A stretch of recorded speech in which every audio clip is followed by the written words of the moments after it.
So, welcome everyone to our Bhagavad Gita group. I'd like to begin with some prayers to my spiritual masters. Aganatimirandasya gananjana shilakaya chakshurun militam yena tasmai shri gurave namaha.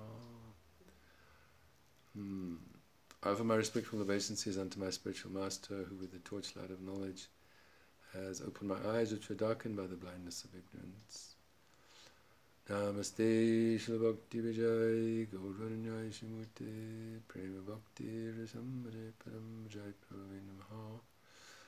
Namam Vishnu Paraya Krishna Prashtaya Bhutale Srimati Bhakti Vedanta Shamaniti Namane.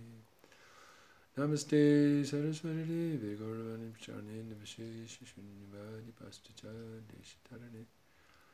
Namam Vishnu Paraya Radhikaye Pratne Shrimad Bhakti Vedanta Narayaniti Namane. Srila Bhaktivedanta Saraswati Thakur Ki Jai, Srila Bhakti Vinod Thakur Ki Jai. So, my friend Mark was here today doing some gardening, and we were talking, and he said something very interesting. He said, somehow or other, he started talking about the saints. And he said the saints, they respect everyone. They don't judge anyone. And he said, and he also said something else. He said, the saints make you happy. Which I thought was just a really clear understanding, of who the saints are. So in this Krishna consciousness philosophy, we use the word guru. These ways, even so much in the West, the word guru is actually a Sanskrit word. But in the West, even now, the word guru, people talk about a fashion guru or an IT guru. So it's become like a pop word. But the real guru is a very, very wonderful personality, and he's a saint. He's a saint. Actually, the word guru comes from two syllables, gu and ru, meaning he takes you from darkness to light, like that. So he's very kind and very compassionate. To do that, because no one gives him a paycheck to do that. He comes out of his own loving heart to come and bring us from darkness to light, and that is, of course, to spiritual light. So therefore, we have a very, very sacred relationship with the Guru, because he is giving us something which we can in fact never repay. He's taking us from darkness to the light. He's taking us from the material world to the spiritual world.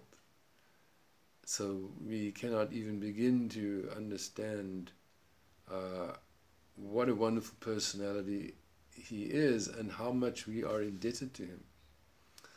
So therefore, we pay special respect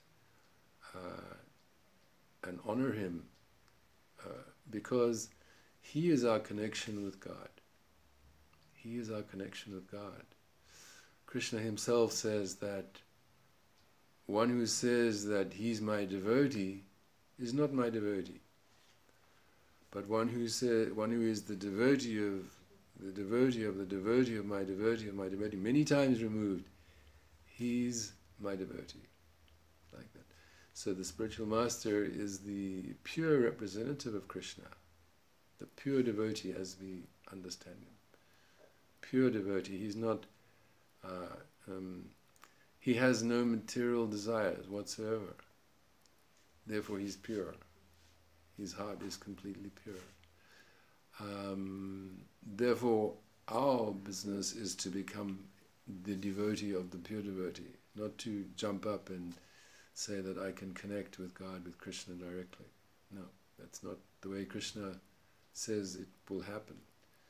Krishna himself says that in Bhagavad Gita, we'll be studying Bhagavad Gita a little bit this evening, he says, just try to learn the truth by approaching a spiritual master. Inquire from him, submissively render service unto him. The self-realized soul can impart knowledge unto you because he has seen the truth. That's Krishna's own instruction. So Krishna himself is saying that if you want to know the truth, the absolute truth, who am I, where do I come from, what is this material world, who is God, what is my relationship? If you want to know that truth, you must approach a genuine spiritual master. Tadvidi pranipatena pariprashnena sevaya upadekshanti te jnanam jnaninas tatpadarshanaha. That's the Sanskrit verse. So therefore, we need to appreciate how important it is to seek out a bona fide spiritual master and to surrender to him, to offer yourself to him. He is the perfect teacher, the perfect friend, the perfect companion, because he is Krishna's pure representative. So therefore, every day we sing beautiful songs in honor and glorifying the spiritual master. So I'd like to actually sing one of those songs this evening. If you'll give me a minute just to tune my guitar. And these songs they have a very special power because these songs are not written by ordinary human beings. They're written by what we call self-realized souls. That means these are pure lovers of God. They know and love Krishna. So therefore, their songs, their instructions are coming from a completely pure heart. So as we hear those songs and read their instructions, it has a purifying effect on us. This is the great power. So it's not like listening to an ordinary song or reading an ordinary book. What's happening is a very powerful process of purification and awakening at the same time. Awakening meaning that every one of us has a loving relationship with Krishna, but it's not yet fully awoken. And by the grace of one who has a completely loving relationship with Krishna, our loving relationship can be woken up. There's no other way. So when we listen to their songs, when we read their books, that's what's happening. That they're, by their grace, helping to awaken our loving relationship with Krishna, which is called bhakti, B-H-A-K-T-I. Bhakti means devotion. So what we're practicing here is bhakti yoga. Yoga is not just a breathing and exercise thing, it's a spiritual thing. Yoga, actually, the word means to connect with God. Plus means I connect. And bhakti is devotion. So the strongest connection between any personalities is love, is devotion.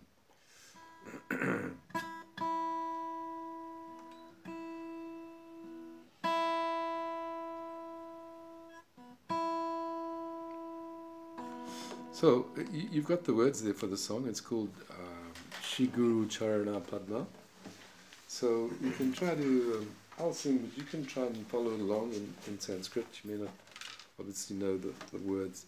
But like I say, this sound vibration is not just like listening to an ordinary song, it's going to our hearts. You know?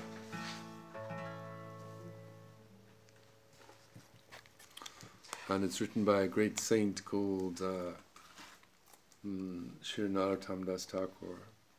So this is one of the songs that we sing regularly to glorify the spiritual master.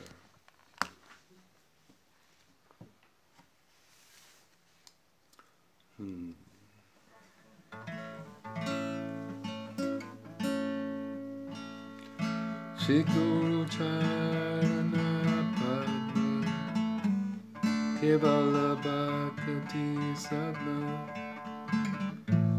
Bandhu Muni Savadana Mate Yara Prasadeva Ebhavatori Krishna Prapti Hoya Bhage Guru Mukha Padma Vakya Chitete Koriya Ika Arana Koriyo Mame Asha Shri Guru Charane Rati Ese Uttamavati E Prasade Pure Sarva Asha Chakudana Diloye Janme Janme Prabhu Se Divyan Hriday Prabhupada Shito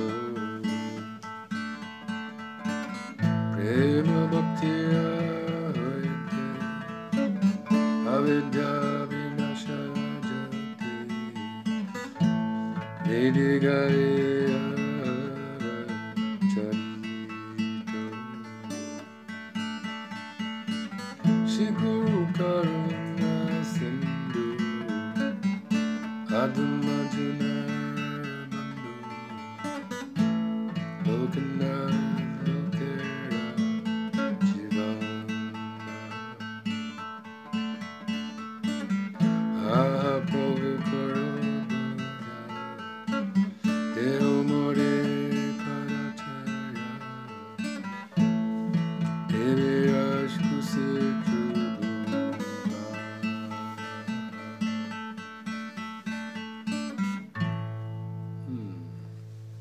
So I'd like to read the translation. The lotus feet of Sri Gurudev are the treasure house of Sri, unalloyed prema bhakti, love for Krishna. I very carefully worship and serve those lotus feet. Guru Pad Padma. By his mercy, O brother, anyone can cross over this vast ocean of misery and attain the lotus feet of Sri Krishna.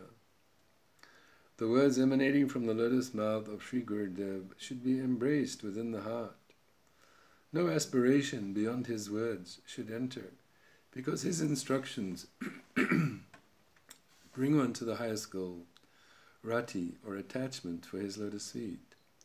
By his grace, all of our desires for spiritual perfection are fulfilled. He gives me the gift of transcendental vision and enlightens my heart with divine knowledge. He is my master, birth after birth. From him emanates prema bhakti, divine loving devotion, by which ignorance is destroyed. The Vedic scriptures sing of his character. Sri Gurudev is the ocean of mercy, the greatest friend of the shelterless, the life and soul of everyone. O Master, be merciful.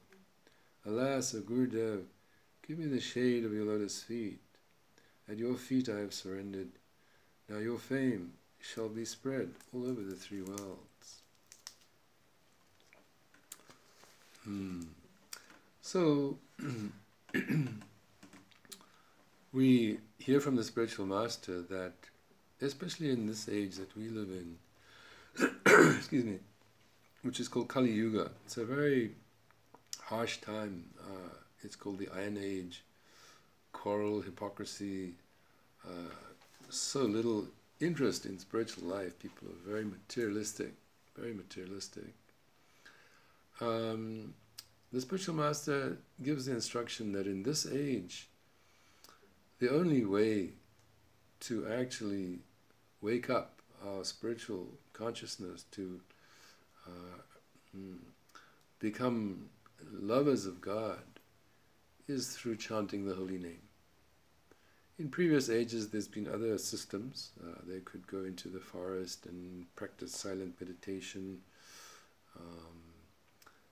big temple worship, these things in previous ages. But in this age, these things are not possible. People are not qualified spiritually to do these things. But they can chant the holy names.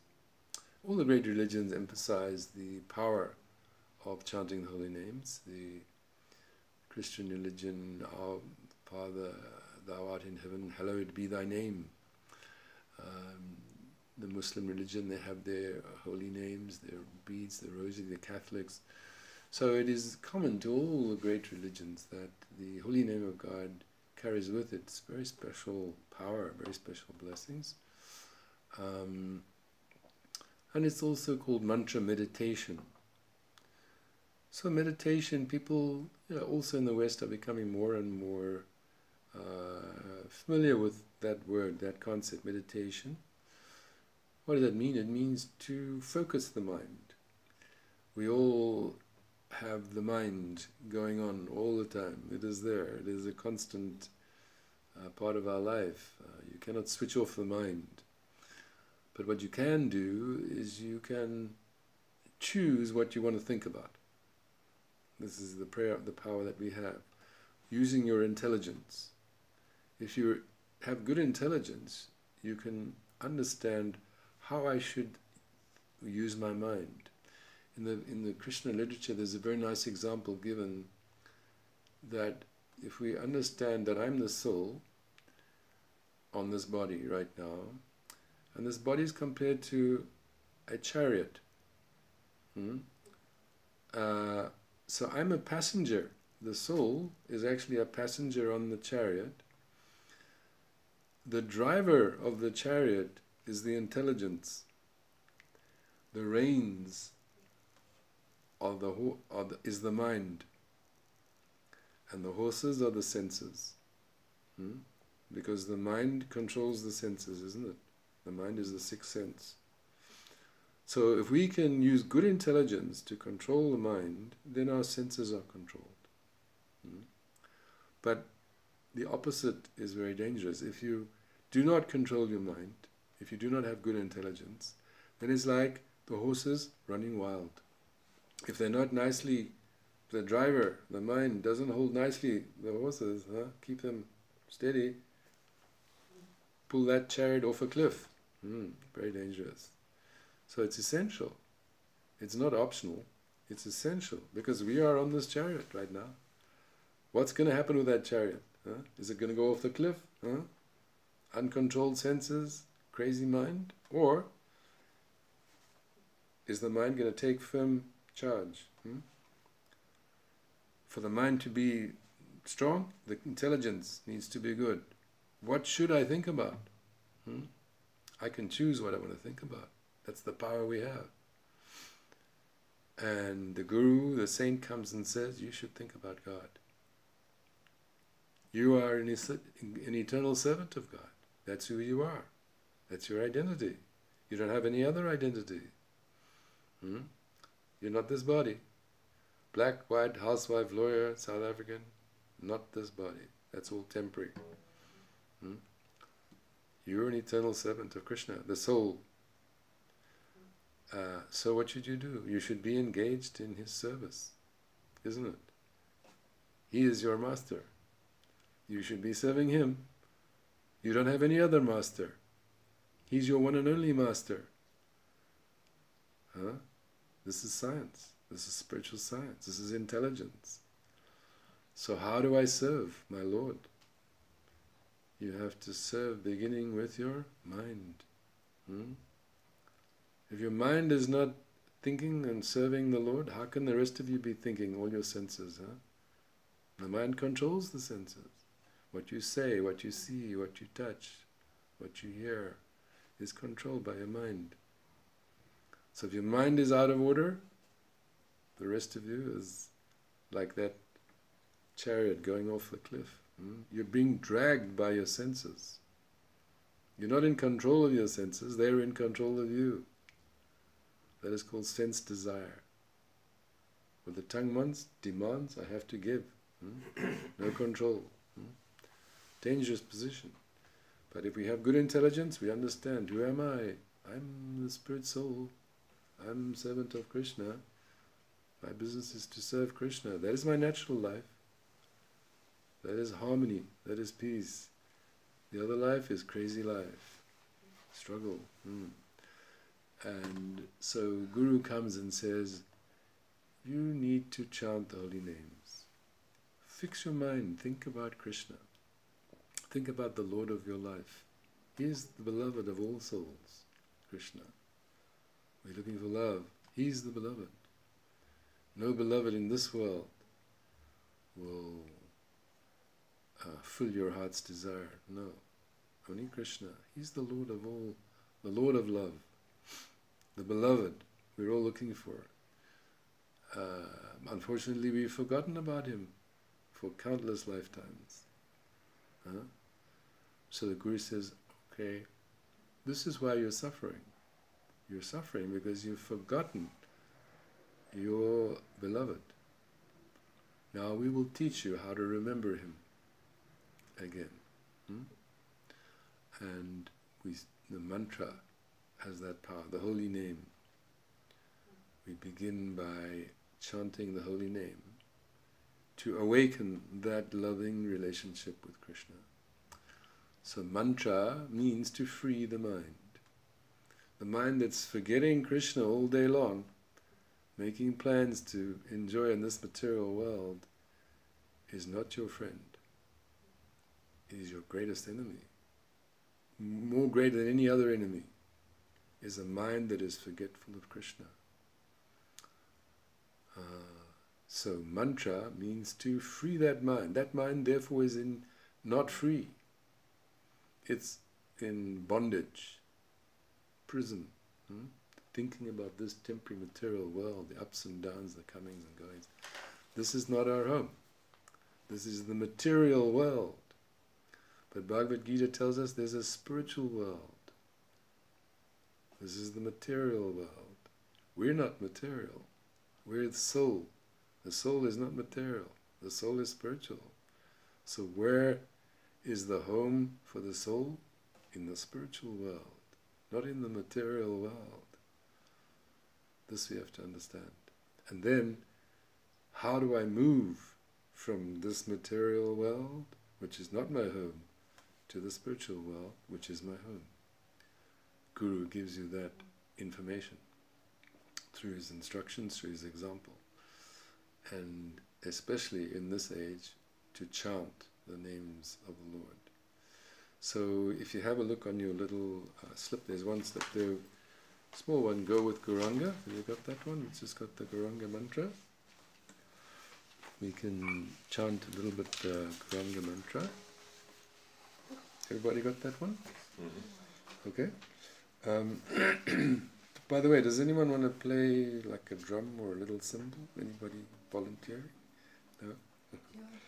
That's okay. I'll do it. Would you like to play a cymbal or a drum? Give me a cymbal. Cymbals, yeah? They're called cartels. It's like a little Indian cymbal. Pardon? Drummer? Any drummers? No? That's fine. So the way we do it is responsive. In other words, I'll say the mantra, and then I say it like that. So we don't get tired like that. So it's a double mantra. So the first we do Shri. Can everyone say Shri? Shri. Gauranga. Gauranga. Jai. Jai.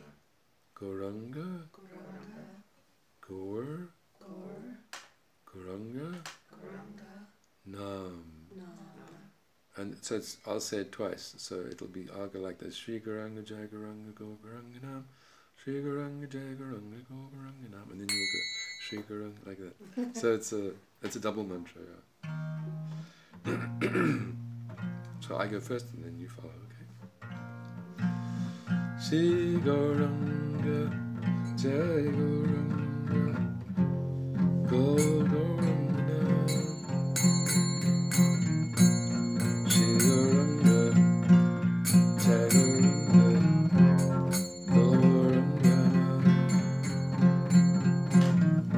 Shri Gauranga, okay, you're done? Jai Gauranga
So we'll find, that as we try to chant, it'll take effect. In other words, the name of God and God Himself are the same. It's an absolute, very powerful thing to understand. So as we chant the holy name, what are we doing? We're actually associating with the Lord. We're associating with the Lord. And what does that mean? It means we are getting His blessings, His mercy, His love. And by His grace, we are relieved of so much difficulty, so much unhappiness, so much struggle. Because only God can help us. Nobody else can really help us. And we receive His love and mercy, especially in this age, through His name. It's a very wonderful thing. And we can all try that ourselves, It's not about just hearing about it and saying, yeah, I agree or I don't agree. No, you can try. You can start chanting and see the benefit, see the effect. So it's a great gift that we're being given, to be able to chant the holy names of God, especially this name Gauranga. This is Lord Gauranga, the golden incarnation of Krishna. He is Krishna Himself. He's the Supreme Lord, but appearing with golden complexion. Gaura actually means golden, and Anga means limbs or body, Gauranga. And He's especially merciful. There are many, many incarnations of the Lord, but Gauranga is the most merciful. What does that mean? It means that anyone who takes advantage of hearing and chanting His holy name is getting special blessings, special assistance, special guidance and love.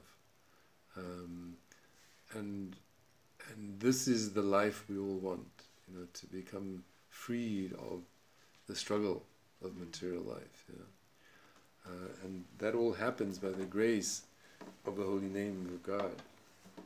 So, and does it at all that make you feel tired? Well, we obviously are feeling, when we begin to hear the holy name, there are different stages. Well, by the way, we'll have a question and answer type at the end, Okay. not a problem. But the names of God, the process of chanting, goes through various stages. So it has a very powerful effect because it goes to the heart. Material sound vibration goes to your brain. But what we call transcendental sound, or the holy names, divine names of God, goes to your heart. Where the soul is in your heart, that's where the soul is. So obviously it's having a very deep healing effect. Complete healing effect, in fact. And there are different stages that we go through as we go on chanting.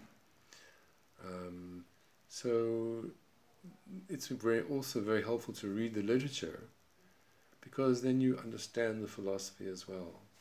Just like we'll be reading a chapter now from Bhagavad Gita. This book, Bhagavad Gita, is the spoken word of Krishna. Gita means song, song of God. It's originally in Sanskrit, but now it's translated into many, many languages. So it's a very, very wonderful book to make as part of your daily spiritual program. I read a chapter every day, because it is directly Krishna speaking. The book is actually at the same time history. This book is a conversation that takes place between Krishna and his devotee Arjuna, who's also his friend, on a battlefield. This is an actual event that took place most recently 5,000 years ago in India, in a place called Kurukshetra. There was a world war. Krishna says that whenever there is irreligion, he descends in order to re-establish principles of religion, and that was the case 5,000 years ago. So Krishna appeared. And this conversation took place on the battlefield between Krishna and his friend Arjuna. Arjuna was a great prince, and at the same time a warrior. In those days the princes were very noble personalities. They would go out on the battlefield and fight. They wouldn't just sit back here and let the soldiers go out and die. So he was a great, and at the same time a great devotee of Krishna. So this is a conversation, and it's a very unusual situation, because at that time the whole world was ruled just by one emperor. There weren't many, many different countries with different presidents and prime ministers. No, there was just one emperor who ruled the world. So this battle was actually a battle for rulership of the world, because the rightful king was being denied the rulership. So in other words, there was an unlawful attempt. And the other interesting thing is that the opposing armies were family members. It was what we call a fratricidal war, a war between opposing family members. And Arjuna is a warrior, so his duty is to fight when there's reason, to protect the citizens. But in this case, he was being asked to fight with his own family members. So a highly intense situation. And just before the battle, this conversation takes place on the battlefield between Krishna and Arjuna. And of course this conversation is for the whole of humanity, because this book deals with very deep subjects. Who is God? What is this world? Who am I? What is time, the influence of time? And the fifth thing is karma, what is activity? These 5 subjects.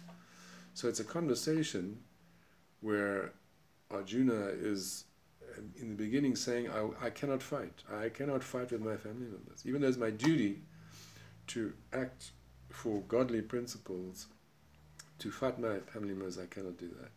So Krishna then begins this conversation with him before the battle as to why he should fight. And eventually he does fight.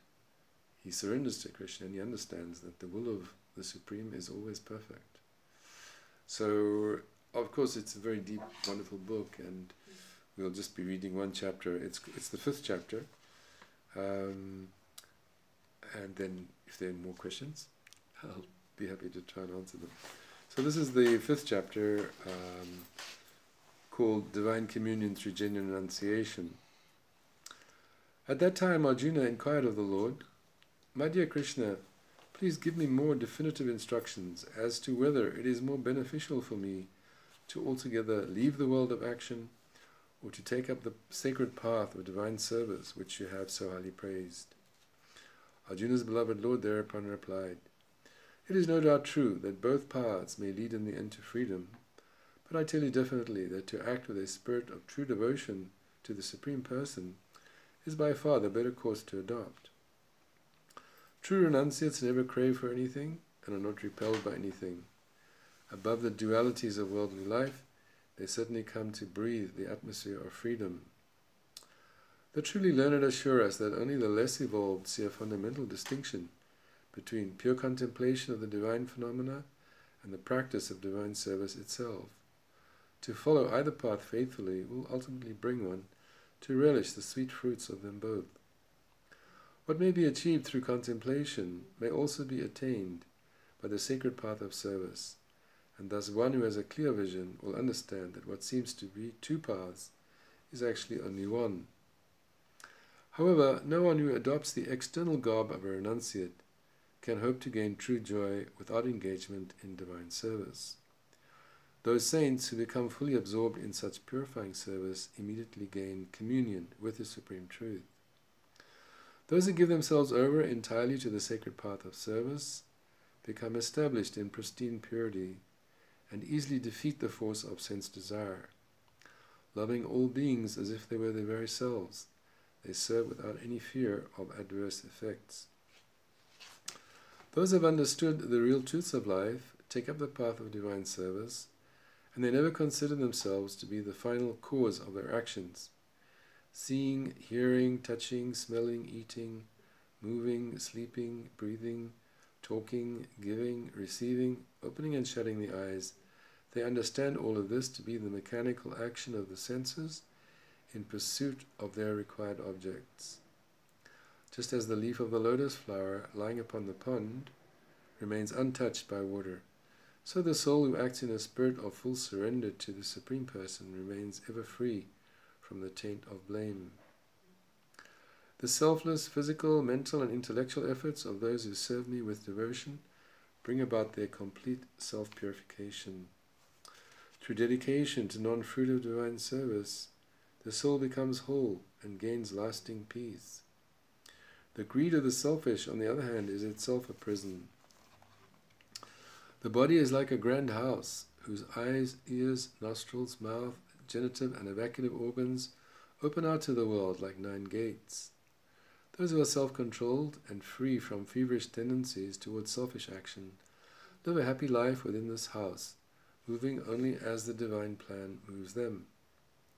The soul, as the house's occupant, can never claim to own the house or to act as the absolute dictator over all its operations, and should never imagine its full produce to be personal profit. It is, after all, by nature that all this goes on. The all-pervasive Supreme Person is never responsible for one's worldly actions, good or evil, but conditioned souls, illusioned by self-imposed darkness, cannot understand this clearly.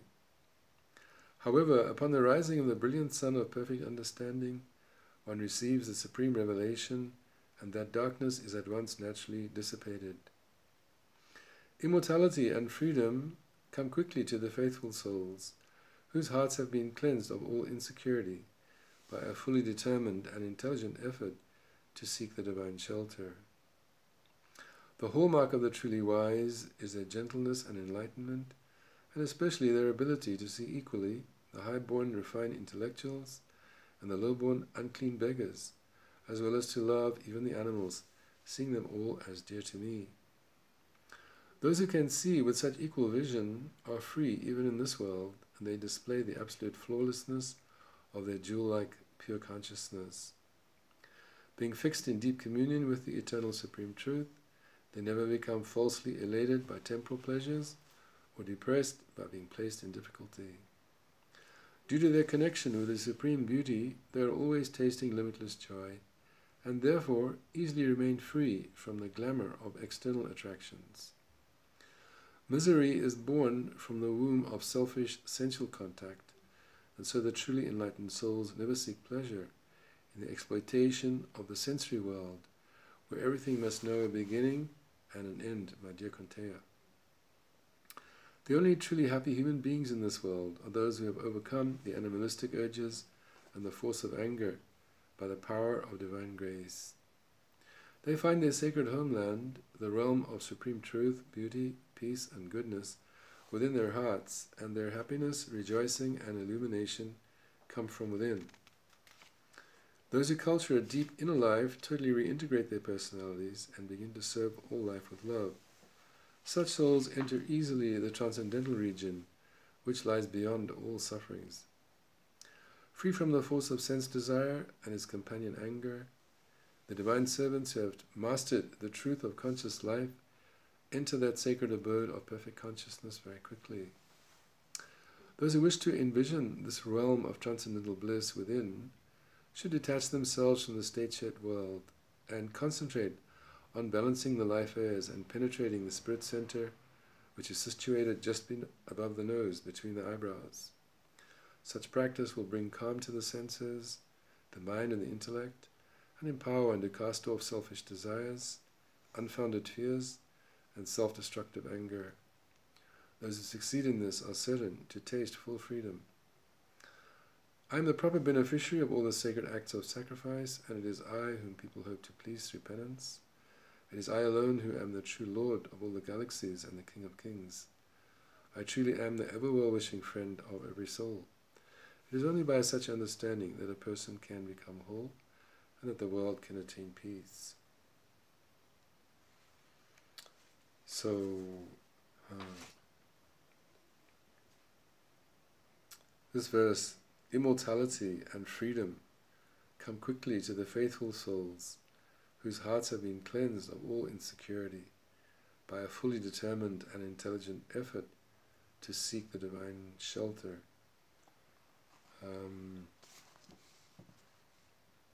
Just like I saw recently, NASA, the space administration in the United States, have launched a probe to the sun at huge cost to the taxpayer, no doubt. Outer space, this is the way they talk, we're going into outer space. But actually Krishna is saying no. If you want to make progress, if you want to solve the problems, if you want to find immortality and freedom, as he says here, why are you wasting time and energy going into outer space? You have to go into inner space.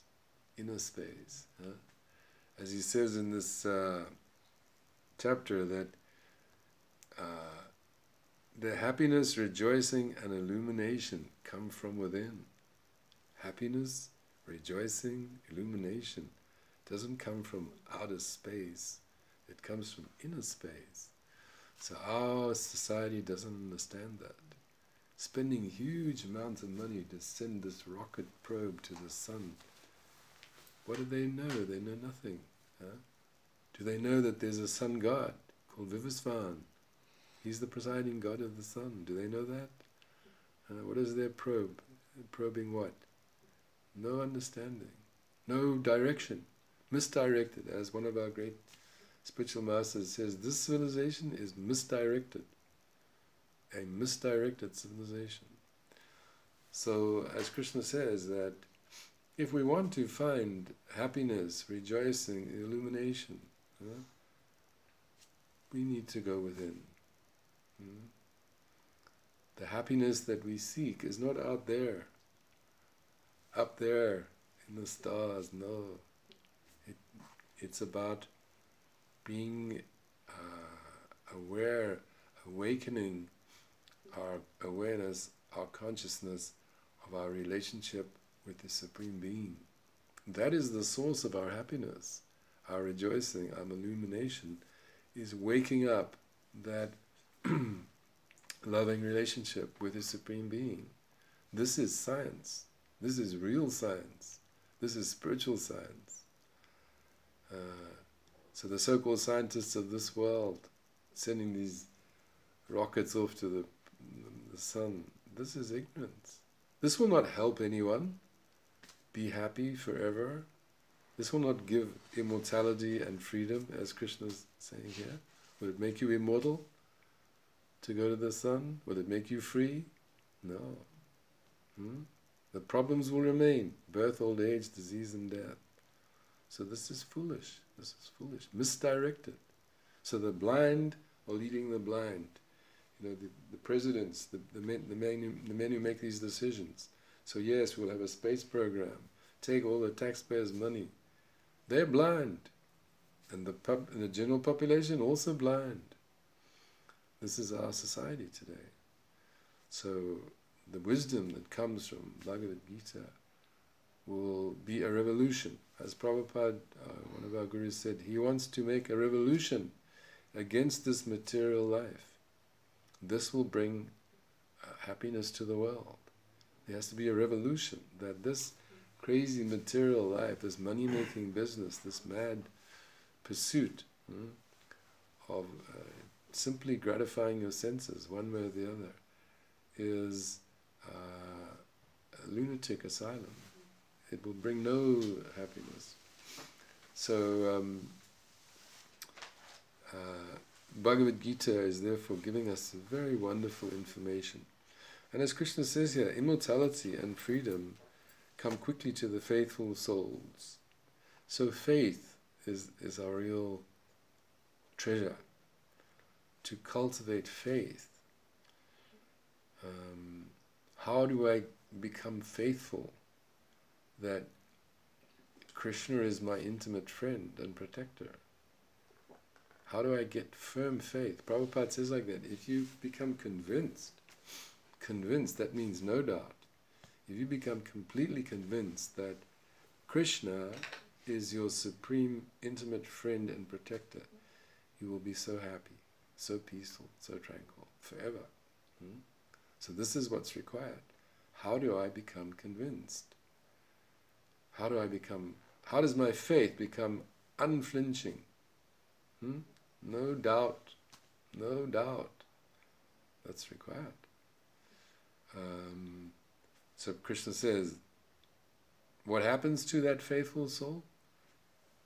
Immortality comes, eternal life. No more birth, old age, disease and death. And freedom comes. Freedom. We want freedom, huh? This country, Mandela and the freedom struggle. We know a lot about the struggle, so-called freedom. But that's not freedom. Until such time as we are free of the bondage of material desire, we're not free. We're condemned to have one material body after another, lifetime after lifetime, samsara. No matter what the political situation is, where you live, what government you have, there's no freedom, because you're under the stringent laws of material nature. No freedom. But Krishna says, to the faithful souls, immortality comes, freedom comes. Why? Because our hearts have been cleansed of all insecurity. Wow. Isn't that amazing? Krishna is the perfect psychologist. He understands. He's the perfect therapist. He understands that our hearts are filled up with so much insecurity. Material life means insecurity, anxiety, doesn't it? If it's not one thing today, it's another thing tomorrow. Insecurity. No feeling of security, that I'm secure, I'm safe. No. The opposite is true. I'm insecure because I'm worried about so many things to do with this body. But I'm not this body. I'm not this body. So, how will that take place? How will we get freed of all that insecurity in the heart? Krishna says, by a fully determined and intelligent effort to seek the divine shelter. There you go. He's giving you the perfect solution to take away all insecurity forever. What's required? A fully determined and intelligent effort to seek the divine shelter. Fully determined. That means that you're not putting your time and energy into so many other distractions. You're not being dazzled by this material world. No. The glamour here. No. You're not being distracted. No. You're focused. If I really want to succeed, find happiness, rejoicing, illumination, solve all my problems, one thing's required. We need to make a fully determined and intelligent effort to seek the divine shelter. Divine shelter is what we need. In the Vedic literature it's described that the soul, if I pull a hair out of my head and I divide the tip of that hair into 10,000, take the tip of that hair and divide that tip into 10,000, that's very small, isn't it? That's the size of the soul. Yeah, they tell you, the soul, they give you the dimension of the soul. So that soul, who is who I am, that's me, I'm that soul sitting in this body, is 1/10,000th the size of a tip of a hair. That's subatomic. That means that I am actually smaller than an atom. Atom is pretty tiny, yeah? But the soul is subatomic. He's even smaller than the atom. So that gives us some idea of how tiny and insignificant we are. I'm so tiny in this vast creation. So I need shelter. I need shelter. Huh? Divine shelter is what we need. So someone who understands that and gets serious about that and saying, okay, this is my position. I'm in this material world. It's a very difficult, harsh place. It's the way it is. I cannot change that. Nobody can change that. What is the permanent solution? To seek divine shelter. So the Guru comes and says, yes, you're very clever, you're very fortunate to understand that.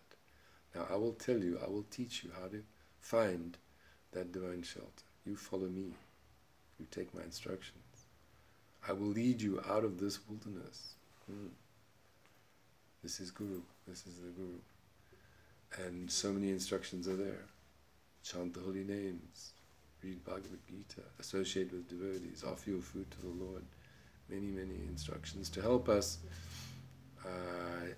attain that shelter. Yeah. So I would encourage you all to take advantage of these teachings in your daily life. You can be on your own. You don't have to have thousands of friends. You don't have to have a fancy home. Anybody can chant the holy names. Anybody can sing the holy names. Read a book like Bhagavad Gita every day. So many other beautiful scriptures. The internet is there, so much available information, lectures, songs. So Krishna is making it very easy in one sense for us to, through this technology, to actually access these teachings and make them a part of your daily life like that. So the more we understand that this should be my focus, that Krishna is the center. Keep him in the center, yeah? Not that he's once a week thing, you know, go to church Sunday, Saturday. He's on the outskirts, yeah? No. That will not help you be happy. No. Krishna is Sukha Swarup. That means that all happiness is with him. He's the embodiment of happiness. You see pictures of Krishna. He's dancing and smiling. He's a cowherd boy. He plays a flute. He's got so many friends. And having such a loving relationship with all his friends. There's no anxiety with Krishna. He's not worried about anything. He's blissful. He has a blissful smiling face. This is Krishna. This is our intimate friend. And the more we get close to Him, the more we can share that happiness, bliss, Ananda, like my spiritual name, Anandavadana Das. Ananda means bliss, Vadana means increasing. Actually, Anandavadana is the name of Krishna, and Das means servant, so I am a servant of Anandavadana. Because Krishna is giving ever-increasing happiness and bliss to His devotees, out of love. He has no other desire except to give us pleasure. And the pure devotee, on the other hand, has no other desire but to give Krishna happiness. This is pure love. Selfless. Selfless service, selfless relationship. In this world, it's about expectation, isn't it? You know, what can you give me? If I don't get what I get, what I want, goodbye. It's transaction. Calculating. There's no free loving exchange, no, because it's based on illusion. I'm this body, but I'm not this body. But in the spiritual world, it's completely free of illusion. Everyone is has a body like Krishna. It is completely spiritual, and their relationship is based on pure love. So they give the example, the closest thing in this world to pure love is the love of a mother for her child. That's the closest thing. It's selfless. Yeah?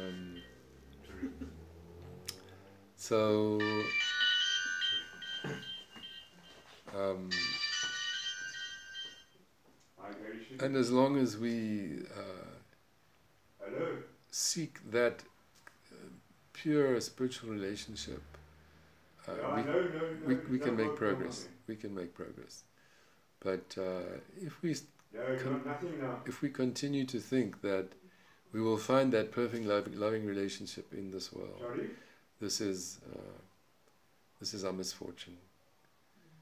So the Guru is coming to awaken that desire, that yes, let me search for that higher relationship. You know? And he teaches by example, because he himself is madly in love with Krishna. Madly in love with Krishna. So you can, as I say, be a simple street sweeper, poverty-stricken, no matter who you are. But if you can just have a sincere heart that, yes, I need to try to approach, let me try to love Krishna.